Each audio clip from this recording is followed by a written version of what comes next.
सोलापूरकरांसाठी मोठी good news आहे। मागील काही दिवसांपासून जिल्ह्यातील विमानसेवा सुरू करावी अशी मागणी जोर धरत होती। याच पार्श्वभूमीवर आता सोलापूर विमानतळ उड्डाणासाठी सज्ज झाल्याचं दिसतंय। विमानतळाची 4 सदस्यीय DGCA पथकाने तपासणी केली आहे। राहिलेल्या त्रुटी येत्या 8 दिवसात दूर करून विमानसेवा सुरू केली जाणार आहे। विमानसेवेसाठी सोलापूरचं होटगी रोड विमानतळ सज्ज झालंय। DGCA कडून लवकरच विमानसेवेसाठी ना हरकत प्रमाणपत्र मिळणार आहे। त्यामुळे विमानसेवा देणाऱ्या कंपन्यांना सोलापुरातून आणून विमानसेवा सुरू करावी अशी विनंती जिल्हाधिकारी कुमार आशीर्वाद यांनी उपमुख्यमंत्री देवेंद्र फडणवीस यांच्याकडे केली आहे।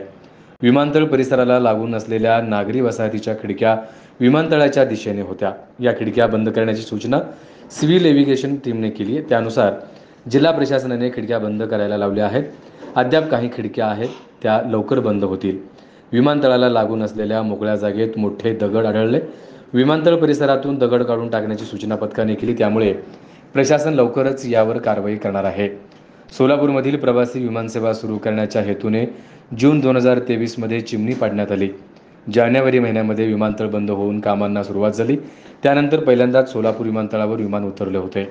त्यामुळे आता सप्टेंबर महिन्याच्या शेवटच्या आठवड्यात विमानसेवा सुरू होऊ शकतात असं बोललं जात आहे।